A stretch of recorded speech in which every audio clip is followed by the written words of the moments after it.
It's Larry and Tiffany and Roman here in New York, and this is the monthly all AE call for Bridge.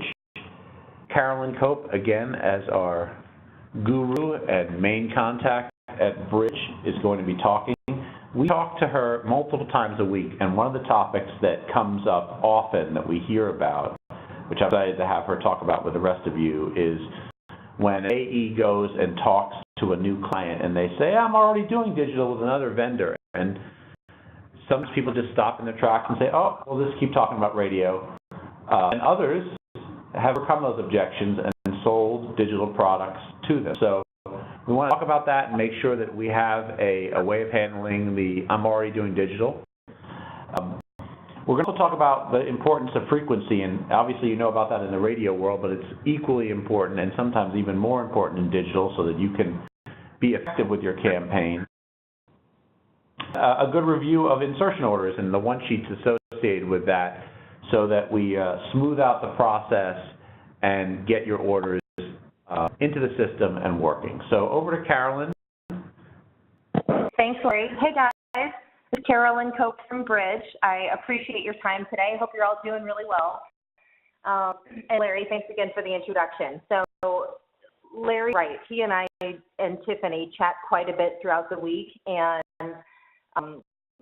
we had a productive conversation recently about, you know, some of the tools that we can provide all of you to help you become more confident sellers and to increase your close ratio and really just get much digital revenue coming through as we possibly can. And one of the objections I hear about from the AEs as well as the managers is no idea how to respond when a client tells me they're already doing digital. So the topics that we really wanted to focus on today. And I totally understand, especially if digital still feels a bit foreign to you, it's totally going to throw you off, and it's totally going to make you feel out of your comfort zone if you're about to step into a digital pitch and the first thing out of your client's mouth is, I'm already doing this. So what do you do? What are you supposed to say? You know, how do you respond to that? And for me,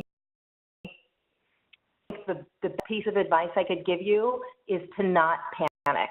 Remain calm, remain confident, because if you lose your confidence, that could really make or break whether you're going to end up closing the sale. So don't throw you off.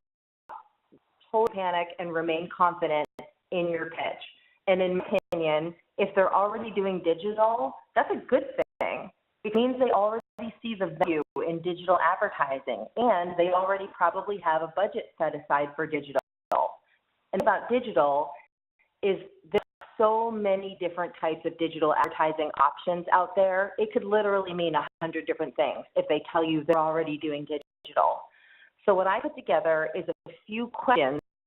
There's 7 questions that I always ask the client if they tell me they're already doing digital. And again, I see it as a positive. But go through the list and just ask these questions and collect a few more pieces of information. We can figure out if we can present them with a digital plan or strategy that's complementary to what they're already doing with digital. Or maybe we can do something that'll give them better results or faster results, or maybe it'll be more cost effective for them.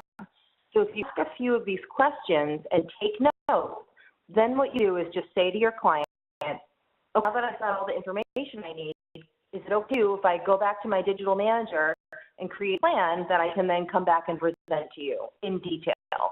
So you can kind of do it as part of a CNA process if you want to. And a lot on the call who have done screen sharings with me, you guys probably know me well enough by now to know that I ask most of these questions at the beginning of every meeting I have with a client, whether they've told me they're doing digital or not. I try to get this information out of them because it's so helpful to us to understand how to create something better, a strategy that's really well thought out and that makes sense and is complementary of all the advertising that they're doing, whether it's digital or not.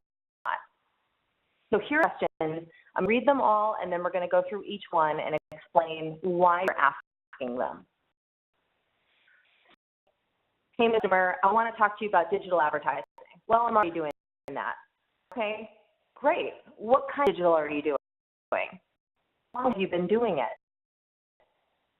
What are you trying to accomplish with your digital strategy? What's your goal, or what is your KPI? And as a side note, I also get a lot of questions about what does KPI mean, because I know it's in our portal. It's one of the questions that we ask you to answer when you're requesting a proposal. KPI stands for Key Performance Indicator. So basically what we're trying to find out is what is the key thing that has to happen for a client to view it as a successful campaign? What's the one thing they're trying to get out of the digital campaign? Asking for more customers? Are they looking for foot traffic? Are they looking for job applications to be filled out? Are they looking for something to happen on the website? Are they trying to sell a certain product or maybe sell tickets to something? What exactly is the KPI or the key performance indicator that's going to tell your client our campaign was a success? After seeing results with their current digital strategy, how are you measuring the results? Even if your client says to you, oh yeah, I'm seeing results, ask them what they're doing to actually measure it, because they might not even have an answer for you. They might say, well, it seems like I'm getting a lot of clicks, or the impressions are good, or I'm being told that the click-through rate is strong. But does it really tell you if the campaign is effective? So it's important to ask that question. How are you measuring the results? Do you have a way to really prove the ROI? The performance so far, with the budget or the service. Some people might be with the performance, but they're getting upset that they're spending so much money on it. Maybe the service isn't very good, and we know we can always win them over on service. Is what other types of advertising are you doing in addition to digital? Are you doing video? Are you doing TV? Are you doing print? Are you doing something else? All that's important to know, because again, what we want to do is gather the information and present them with something that's unique, better in some way. So the first question, this is great. What kind of digital are you doing? And again, we ask this because there's so many different types of digital. It's like being a salesperson for Reese's Peanut Cups, and you say, hey, do you like candy? Oh yeah, I already like candy. I've got enough of it. But what does that mean? What kind of candy do you have? Is it chocolate? Is it, sugary candy? Is it some sort of lollipop or something? There's so many different types that it's so important to find out what kind of digital are you doing. Is it media? Is it pay-per-click? Is it email? Is it display advertising? Is it mobile? Is it working? Been doing it. I like asking this question because it tells me how long they've invested in digital. It tells me if they're a believer in digital or not. If this is somebody who's been in digital for 10 years or for 5 years, you know that they're invested, and you know that they probably have a significant budget set aside. And just been doing it for a long time doesn't mean that they've got it down yet. It doesn't mean that they're happy with it. So I'd like to know they at least will verbally tell you, yes, I believe in digital, and I know it's important, and I know it should be part of my marketing plan, but I still need a little help. Or if brand new to digital, if they tell you, this is my first ever campaign, I don't know what the heck I'm doing, or I've tried it on and off for about 6 months, but I don't think it's working. These are all signals, it's all good information for us to understand, okay, is this person impulsive? Are they constantly starting and stopping the campaign? Is it somebody who's committed and who's going to actually give us a 3, 6, or 9, or 12-month commitment? All that, again, is really helpful for us in building a plan that's going to meet their expectations, because expectations are extremely important.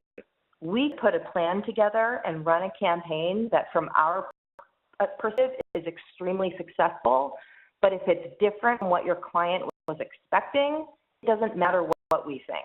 They're the ones who are going to determine whether or not it met their expectations or exceeded their expectations, or if it fell short. So you got to ask this question because it's a really good indicator of what type of expectations they're going to have. whether or not they're patient or inpatient.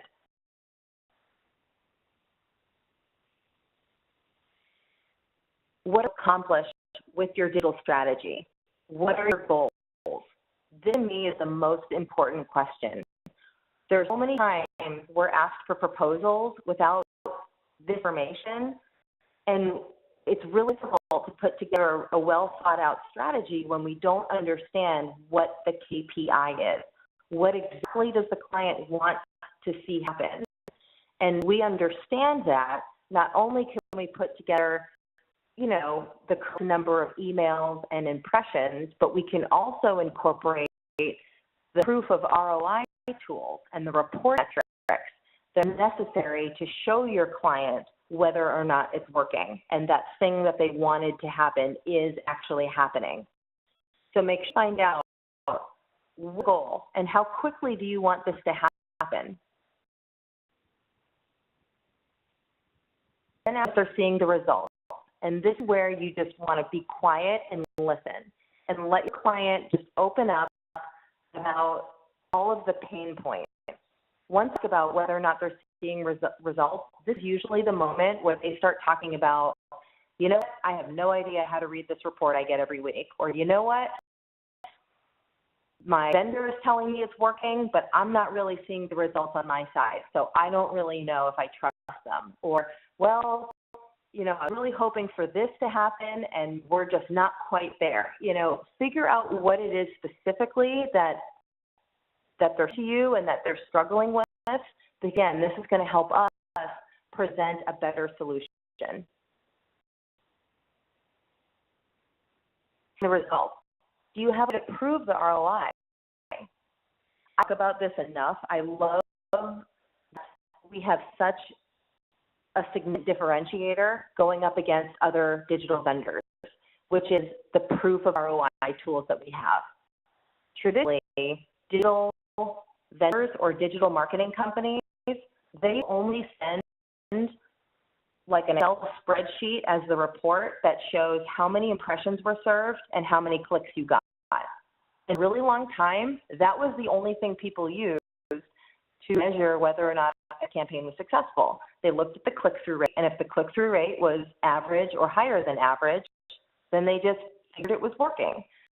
But we have so many more advanced tools that can show people names of the people who converted, the names of the people who received our ad and then became a customer. We can know exactly how many people received our ad and then went to their store location. We can also show them specifically how many people received our ad and then went to the website and ended up converting by filling out that application and clicking submit, buying that product and checking out a shopping cart. Whether it's on the ad or not, we can still prove that they saw our ad and then ended up going to the website and converting. So we have much more sophisticated reporting products and proof of ROI tools that more often than not for me is what wins the sale. They're so impressed, and it's like a breath of fresh air for our client to finally feel like they'll be able to really measure the results and understand exactly the return that they're getting on their investment. And I'd like to ask, are you happy with the performance so far? How about with the budget or the service? It's just about the media plan and how the impressions are doing. You want to ask about, you know, overall, are you happy with, you know, the flow, the creative? Have you been happy with the responses to your questions? Are you happy with how much money you're investing? Does it fall within your budget? You know, are you happy with the customers that are coming through your door, mentioning the ad, or are you happy with the foot traffic that you've seen? Ask questions about that, because they might not even think of it until you ask them. They might not even realize, oh, well, yeah, you know what? I really like that last email creative that we sent out. Or you know what? I'm really having a hard time getting a hold of my representative, and it's starting to frustrate me. I really have a question, and I can't get an answer. If you ask stuff like that, it almost gets to say out loud what their pain points are. And again, that's going to help us win the budget. question I always like to ask is, what other types of advertising are you doing? It's not just about digital and radio. It's really helpful to understand, are you doing TV? Are you doing print? Are you doing billboards? Is there something else that you're doing? Are you using guerrilla marketing strategies? Are you using beacons? There's so many things that are available to advertisers, and a lot of times all of the advertising they're doing helps you out because it all claims to free and exposure to the consumers.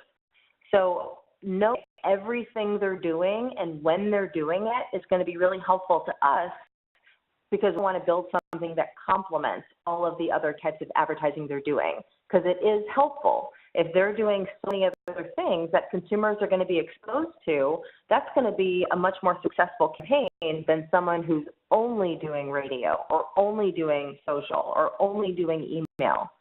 So I like to encourage people to really ask that question and find out everything that they're involved in. So what I want you guys to do is, when it tells you they're already doing digital, again, try not to freeze up.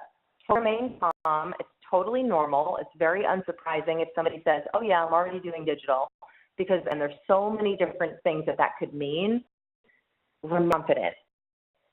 Ask 7 questions, and we'll have them on a list, or you can even refer back to that slide that listed all 7 questions and take it with you.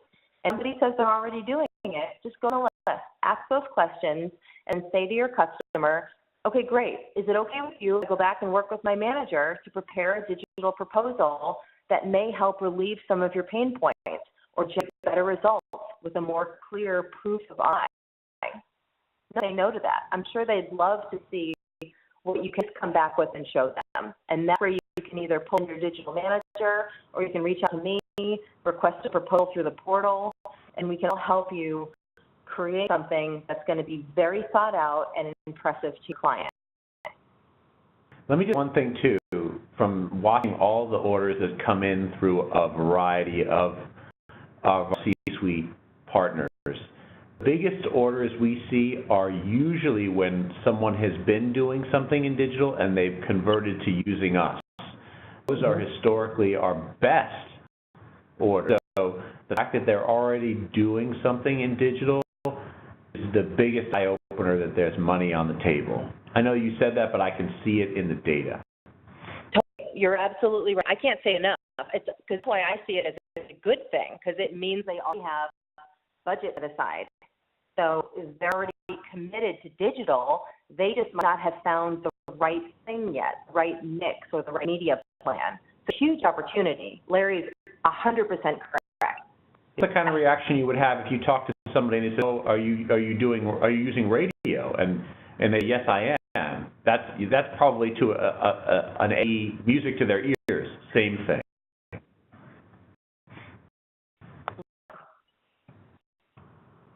If you have any questions about that, please feel free to reach out to Tiffany, or you can reach out to me after the call, and I'd love to talk to you more about it. But hopefully those 7 questions will help you navigate through that conversation.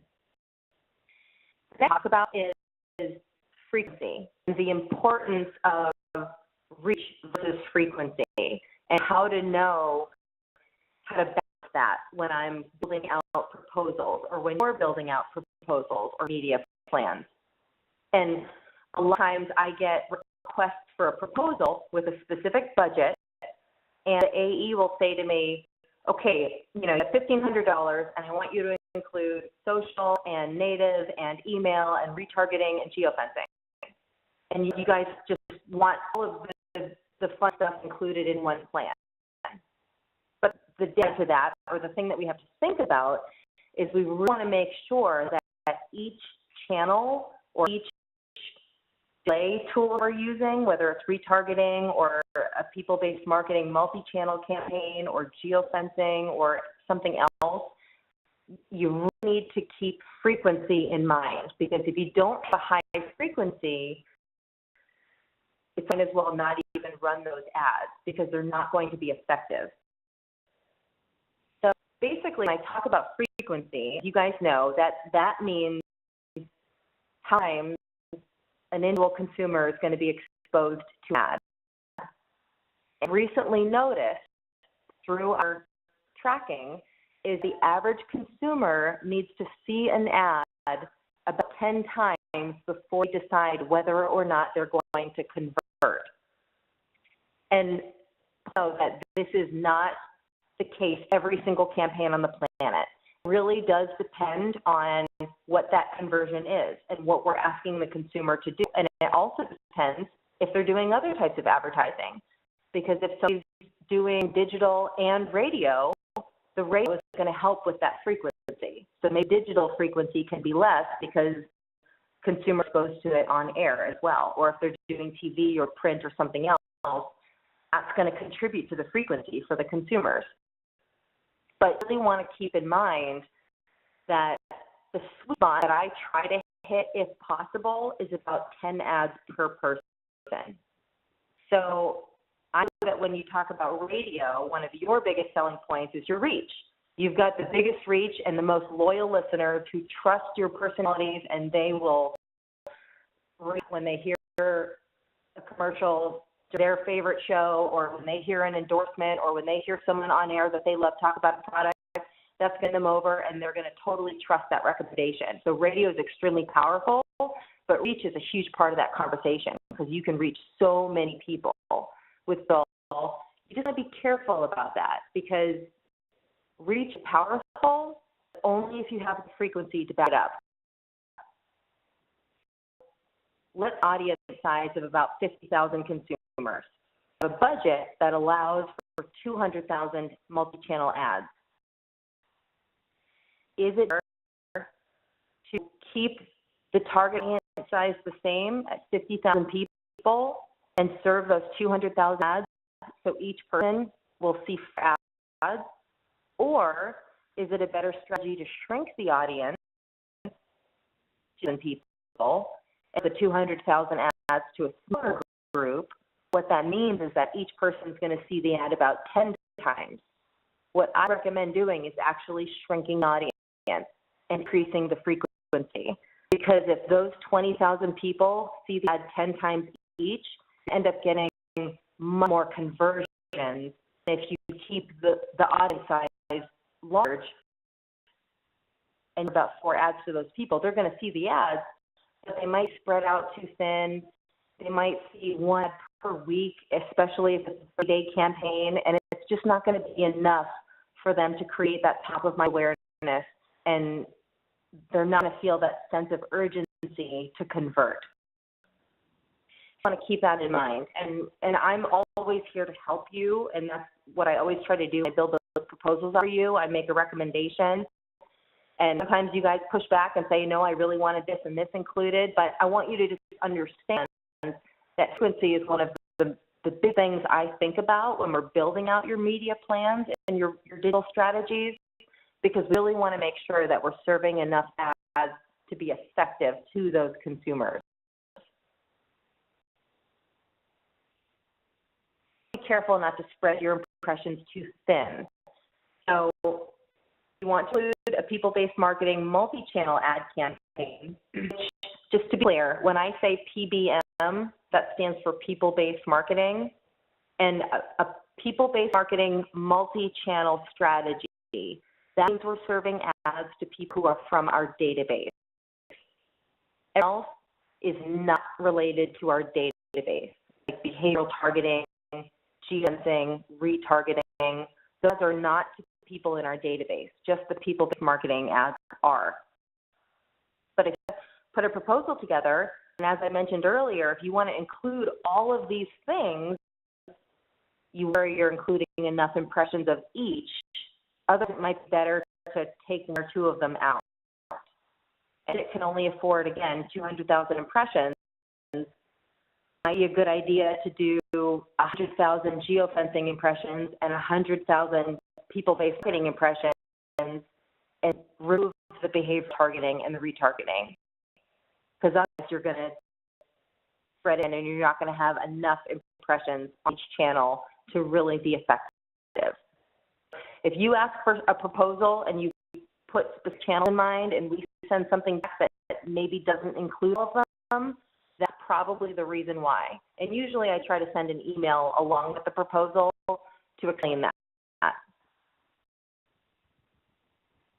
And keep in mind is with geofencing. I get a lot. How many impressions should I include for my geofencing campaign? You know, I'm going to do a 3-mile radius around a location. How many impressions should I do? And it depends. It depends on what 3-mile area are we targeting. Is it something really rural where there's not very many people, or is it are we geofencing Manhattan where there's going to be millions of people passing through geofenced area every single day? You want to think about how many people we're going to be capturing in that geofence, and it's going to help us figure out how many impressions we should deliver. And you all want to keep in mind how quickly we're going to serve the ads. So if we're going to do 300,000 impressions over a 30-day time period, that's pretty good free. It means we're going to be serving ads, you know, with a amount of time in between each one. We're going to do 300,000 ads over a 6-month time period. They're going to be much more spread out. So it might take a little longer before people start to react to them. With this slide, I wanted to this picture for you of, let's say we're doing a geofencing campaign and our goal or our client wants to target hospitals. Let's say a new urgent care facility opened up and they want to target all the hospitals in the area or in the DMA. And let's say there's 10 hospitals, but you can only afford 300,000 ads. You don't do 300,000 ads targeting 10 different locations because, again, you're going to have enough impression on each location. So my recommendation to you would be choose 2 or 3 hospitals. It'll work much better if we can really ramp up on the ads to just a few of the hospitals than spreading ourselves too thin over too many locations. So think about that ratio. Make sure that it balances out. And I get asked a lot is, how is it going to take me to see results? If I launch a campaign on April 1st, when is my client going to see results? And again, you want to think about each consumer needs to see that about 10 times before they decide whether or not they want to react, whether they want to apply, or buy that ticket, or visit that restaurant, or do whatever it is we're asking the consumer to do. So spreading out the impressions over 7 months takes 3 months before somebody gets their 9th or 10th ad. It's going to be longer before that consumer decides to convert. But if we're serving a large number of impressions in a 30-day time period, and each consumer is going to see 10 ads within those 30 days, your client is going to see the results much quicker. So you want that in mind also. With digital, a higher frequency is much more powerful than reach, but the smaller frequency, the longer it'll take for your client to see the results, because again, it's going to take them longer to see the 9th or the 10th or the 11th ad. At half of the screen, you can see my example. So think about this. If we have 300,000 ads and we're into 30,000 people, do the month, after weeks, all those 30,000 people are going to be seeing about 10 ads. And that's great if your client is expecting results after 1 month. If we're doing 600,000 ads to the same 30,000 people, but over a 6-month time period, that's serving 100,000 impressions per month, and it's going to take about 3 months before people start seeing their 10th ad. So you need to set the expectation with your client that it's going to take a few months before you really start to see the conversion come through. So if a client who is expecting immediate results, they're doing very many impressions, you need to set the expectation that it's going to take a little longer because we're not serving as many ads to each person in a 30-day window. We're stretching it out, which is okay to do as your client understands that it's going to take a little longer before the conversions start to flow.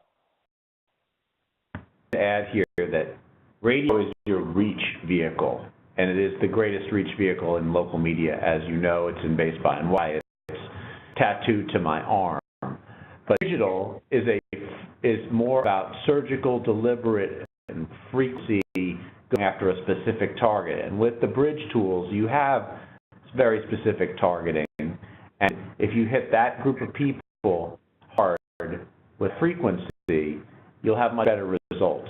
Think of radio as the reach vehicle and the legitimacy vehicle to get the brand out. Think of digital as the weapon to reach the exact target who you're trying to hit. That way, I think you're setting the expectations with your clients much more accurately than spreading it over multiple months, unless they're willing to spend significantly in each month. But it's on the campaign and the goals of the client. So all of this, so many different factors that we think about when we're building out a proposal. Think about, what is their goal? What's their time frame? How much budget do they have? What other types of advertising are they doing?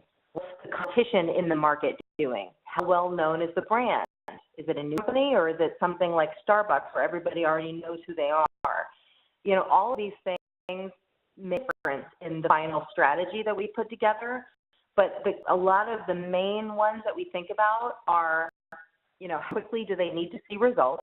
Like if we're selling tickets to an event and the event is on May 15th, we really have a specific date in mind where we have to see conversions by that date. So we're going to think of that when we're building your plan and make sure that we are pushing the right number of impressions at a shorter time period. But what that means is we might shrink the audience size down to make sure that your budget can afford the right number of impressions in a shorter time period to those conversions. So that we encourage you all to go through the poll when you're asking for proposals, because the poll asks very specific questions, and all of those questions give me and my team the information we need to understand all of the different elements that we need to consider when we're putting your strategy together. So it's unfortunate that it's not a cookie cutter solution. I think it's a great thing because it really means that we put together a very thoughtful recommendation for each person to increase the chance that it's actually going to work for their specific needs and budget. But complicated. And so I can see that for some AEs that's difficult, but that's why you have us, and we are totally here to help you. All we're asking you to do is collect the information, learn to ask the right questions, and then learn to set the right expectations with your client so that when the site event campaign is performing and we can send them the results with all of our proof of ROI tools, they understand it, and it was exactly what they were hoping for with the campaign. So this really just was what I just said. Every campaign is different. So sometimes consumers need to see more than 10 ads. It depends on what the conversion is. If we're asking them to do something really complicated or just a brand that they've never heard of before, it might take more than 10 ads per person.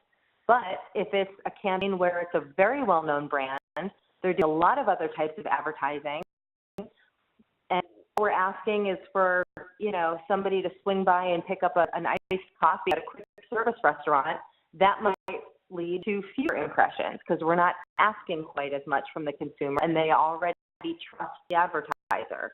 So every game is different. But what we went over are just some good benchmarks and some things to keep in mind when you are having these conversations with your client. Try to remember that consumers need about 10 ads, and going to determine how quickly your client is going to see results, how many impressions we include in the strategy, the size of the audience, all of that work together and needs to be complementary with one another in order for the campaign to be successful. A couple other things.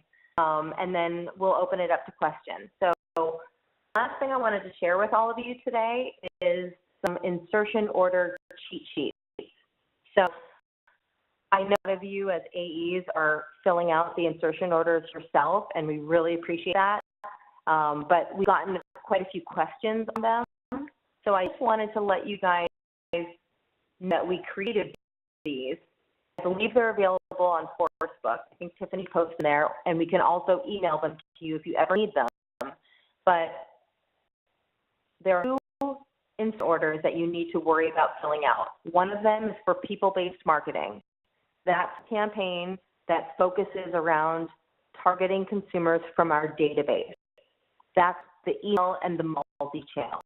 So there's a people-based marketing or PBM insertion order. I created the cheat sheet that's identical to the insertion order, but we basically filled it out in red text so you can see exactly what you're supposed to fill in on all of the lines.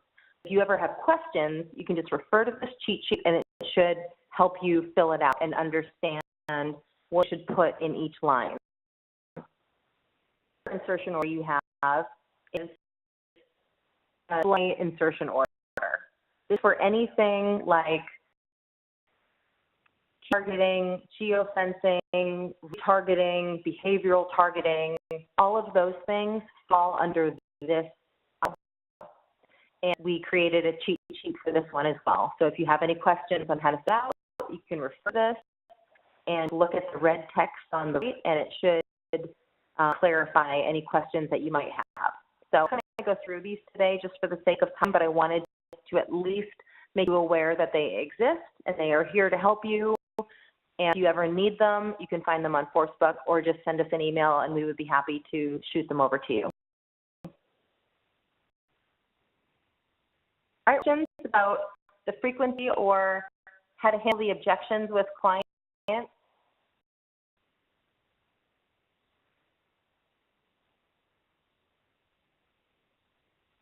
Gotten questions through the Q&A window. There were a couple of people who couldn't get access to the PowerPoint. I think that they eventually did, but you know, when we record the video for this, it'll all be up there, and we can put up the PowerPoint, especially the 7 questions.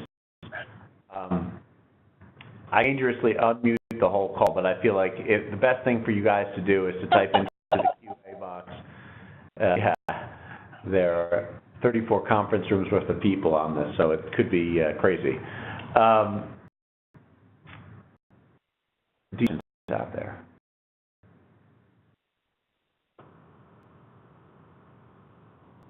Okay. If anybody thinks of anything later, you guys how to reach me. I'm happy to hop on the phone or text me, email me, or call me anytime.